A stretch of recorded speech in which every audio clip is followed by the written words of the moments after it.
Hello दोस्तों, मैं मोहनी सारियान आप सभी का स्वागत करता हूं बीपीएससी 132 के इस वीडियो सेशन में। दोस्तों, आज के इस बीपीएससी 132 के वीडियो सेशन में हम लोग चैप्टर 1 के इम्पोर्टेंट क्वेश्चन का डिस्कशन करेंगे। तो दोस्तों, अभी जो हम लोग डिस्कस करेंगे वो क्वेश्चन अभी आप लोगों के स्क्रीन पे दिख रहा होगा। क्वेश्चन ये है कि गांधीवादी विचारधारा में मानवीय मूल्यों की खोज पर संक्षिप्त टिप्पणी लिखिए। क्वेश्चन अब आप लोग समझ गए होंगे कि क्या कहा जा रहा है। क्वेश्चन ये कहा जा रहा है कि गांधीवादी विचारधारा में जो मानवीय मूल्य हैं उनकी खोज कैसे हुई, इस पर संक्षिप्त टिप्पणी करिए। तो दोस्तों, गांधीवादी विचारधारा के में जो मानवीय मूल्य हैं इन सभी को सबसे पहले उजागर किया था रजनी कोठारी जी ने। तो ये रजनी कोठारी जी कौन है, पहले मैं इसके बारे में बता देता हूँ, फिर मैं आप लोगों को मानवीय मूल्य की खोज के बारे में बताऊंगा। दरअसल जो मैं अभी आप लोगों को बताऊंगा कि रजनी कोठारी कौन थे, वो भी इसी प्रश्न के उत्तर का एक हिस्सा है। तो दोस्तों, रजनी कोठारी को भारत में सबसे प्रभावशाली राजनीतिक वैज्ञानिक के तौर पर जाना जाता है। और दोस्तों, सबसे पहली बार भारतीय राजनीति को समझने के लिए रजनी कोठारी जी ने ही गांधीवादी अवधारणा का प्रयोग किया था।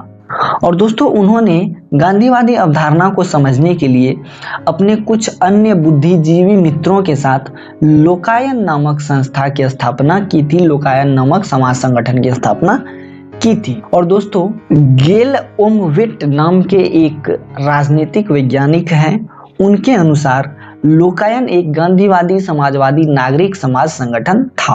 और गेल ओमवेट का ही कहना है कि लोकायन का सदस्य होने के नाते रजनी कोठारी के जीवन पर गांधीवादी दर्शन का सबसे अधिक प्रभाव पड़ा था।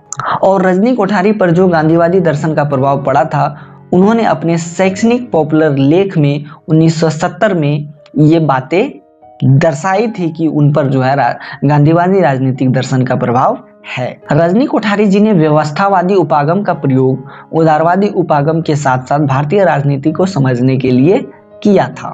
और रजनी कोठारी जी ने गांधीवादी अवधारणा का प्रयोग व्यवस्थावादी उपागम की आलोचना मतलब विरोध के संदर्भ में की थी।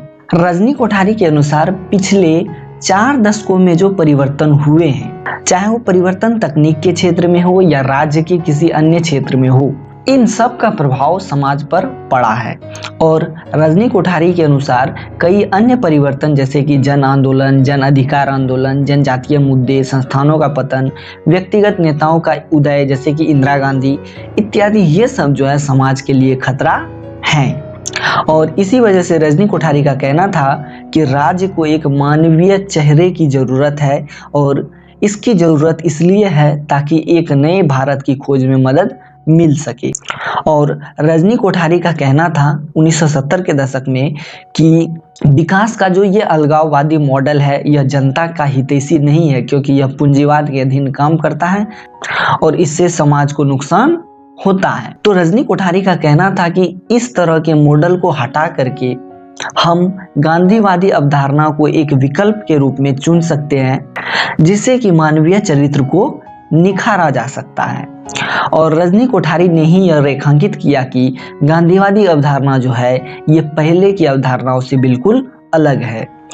और रजनी कोठारी का कहना था कि ये जो गांधीवादी दर्शन है ये काफी वैकल्पिक संरचना है और यह काफी लोकतांत्रिक है, बजाय वर्तमान वेस्टमिंस्टर मॉडल के। मतलब उस समय में 1970 के दशक में जो पाश्चात्य सभ्यता के तौर तरीकों से जो सरकार बनी थी उससे काफी अलग है गांधीवादी अवधारणा, ये जो है काफी लोकतांत्रिक है।